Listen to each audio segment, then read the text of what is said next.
All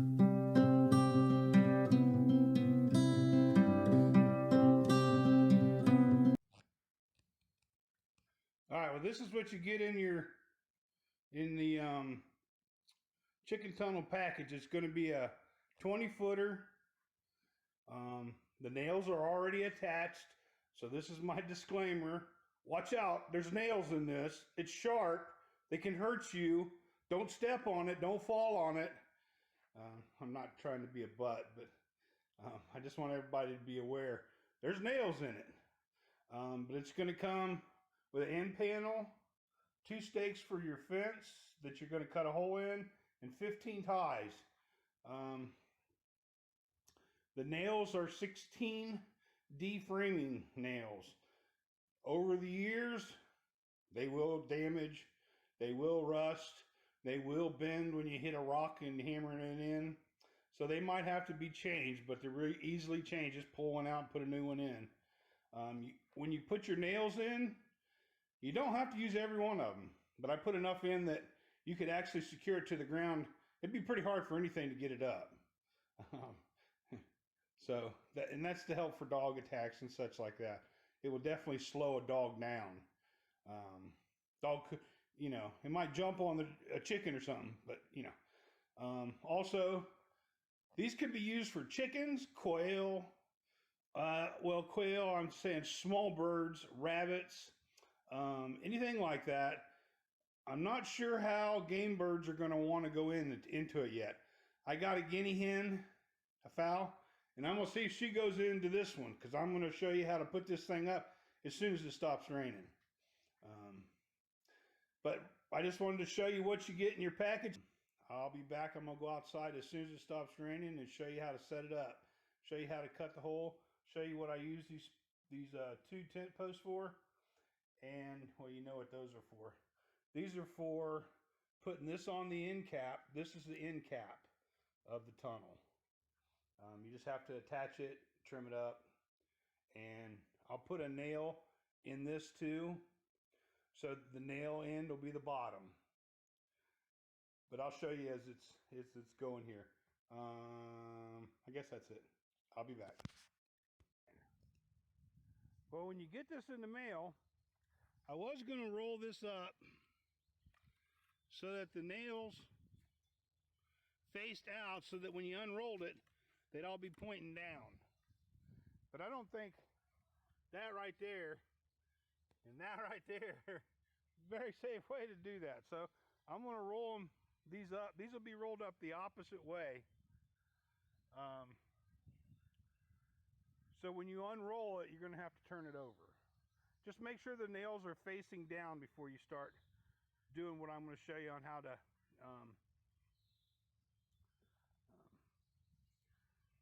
bend these hoops. And I probably don't even need to show you, but I mean, it's not that complicated. You just grab the bottom of the hoop and push them in. I'm going to see if I can't rig my camera up so I can show this. I'll be right back.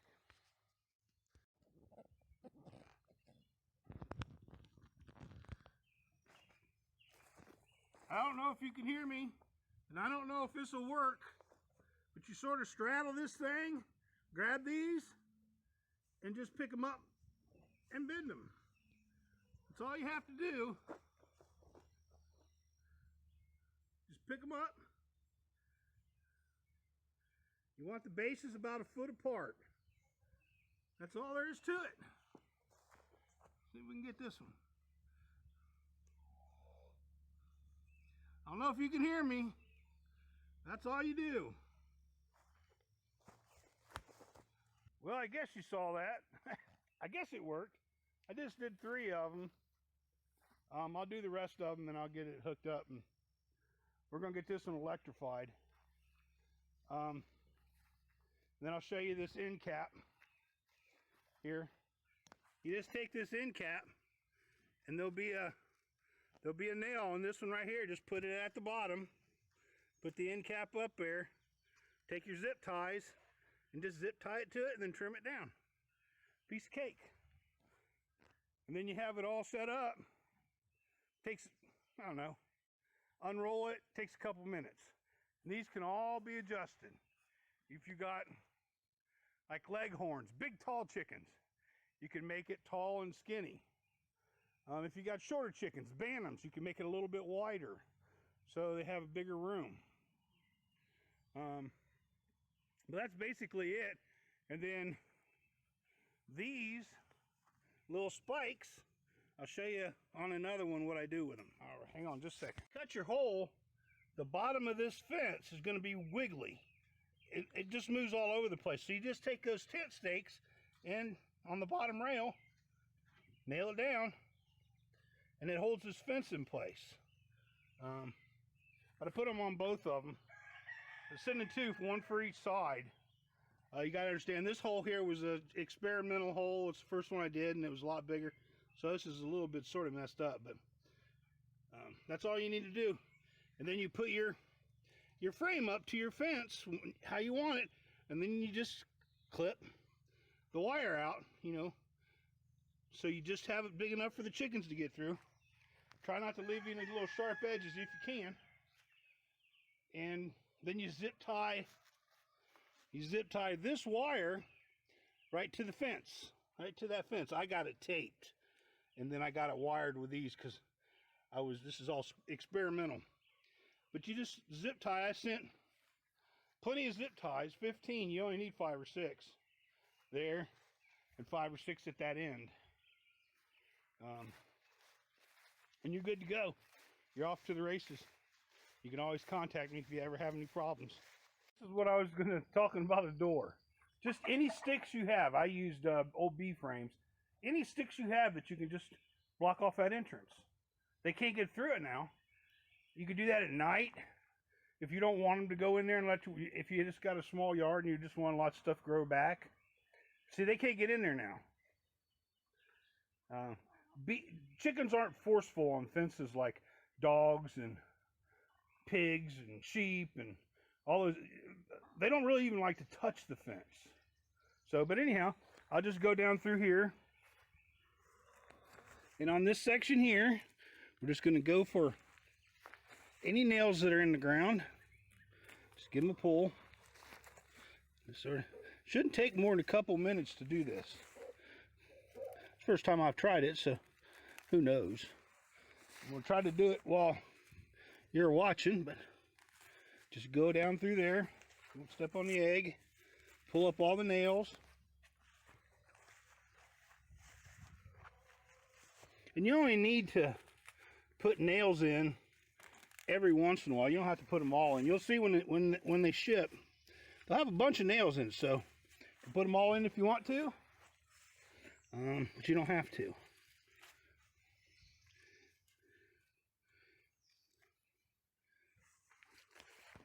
And when you set this up, you want your wires to be about 1 foot apart.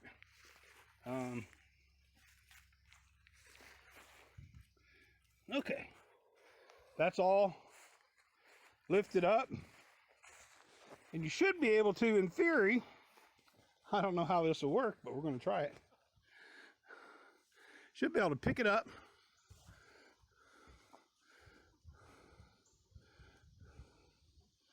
See, I just moved that one-handed. They got all new grass, and then I'll go down there with my hammer and hammer a few of those nails. You just sort of want to keep it in place. At the entrance, you're always going to be able to move it less, just because it'll get crunched up, I think. But like I said, this is all new to me too, so we'll go ahead and pull that one up too and see how much we can move it.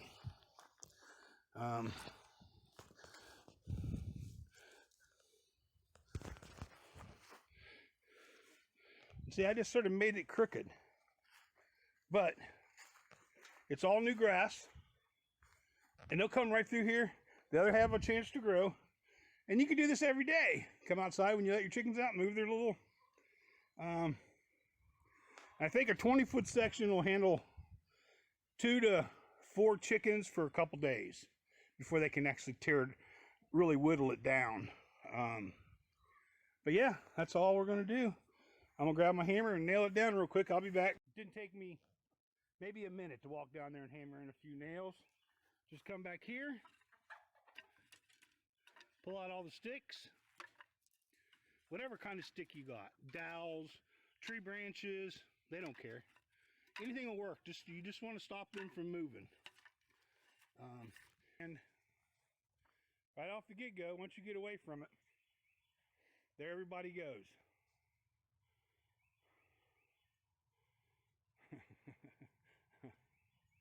And they'll go through there like some locusts. Even Junior gets in on it.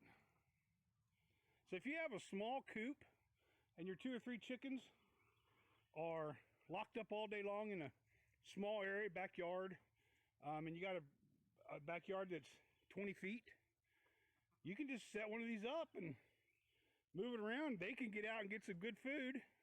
It will save you on your feed bill. They get good greens, bugs, anything else they can find in the grass. And yeah, see, even Junior will go in there. It's not really made for a rooster. He's a little bit taller than the hens, but he don't care. Right, guys? It's pretty funny, but they can even take baths in this tunnel. They're making little dusting pits. Junior's all twisted up in a ball in there. What are you doing, Junior? I don't know if you can see this because of the glare. And there's a shadow on him.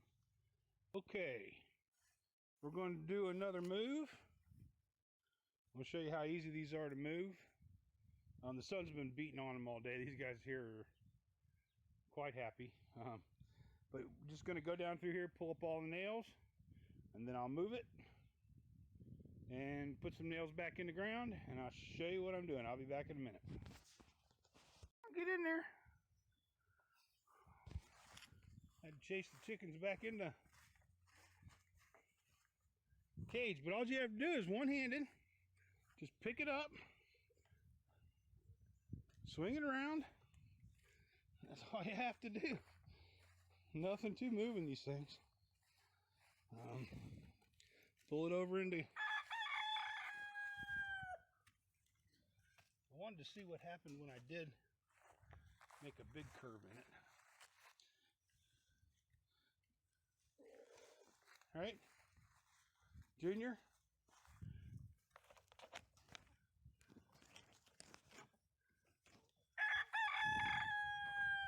We got it pretty crooked. That's what I wanted to see what would happen if I did this. Go on, get back in there.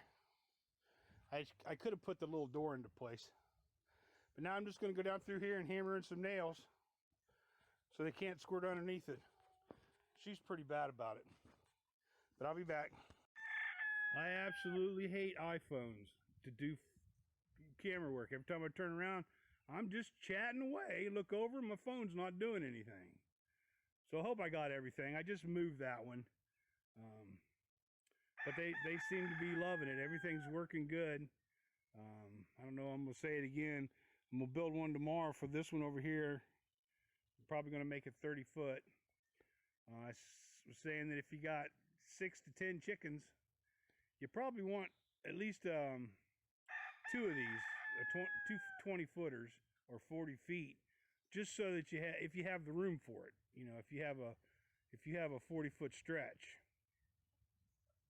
But it doesn't take but 5 minutes to move it. You just got to walk down, pull the nails out, grab it at the end, pick it up and move it, and then go back down and nail the nails that you need to put back in. So it's pretty quick. A lot quicker than moving a whole coop. I mean, those guys that I've seen, those people have the coops out in the field and they'll go drag that coop around. But for a young guy, that's one thing. I'm an old dude. I don't want to go out into a field and drag a couple 100-pound coop around just so they can have a fresh feed where they can mow it down in a day, and you have to do it every day, and then you have to go out and move your electric fence to keep the predators at bay. And I could probably put electric fence around this. I'm messing with the idea in my head right now on how to do it. You know, I could probably put a strand of wire on both sides of it so that that's easy to move. And if a dog or coyote come up to it, you know, shock the you-know-what out of them. And I'm going to start putting them on. Once I get all that done and I can get some pictures, I'm going to put them on SDs and eBay. I'll start there. I got a website too that I'll be working on. But anyhow,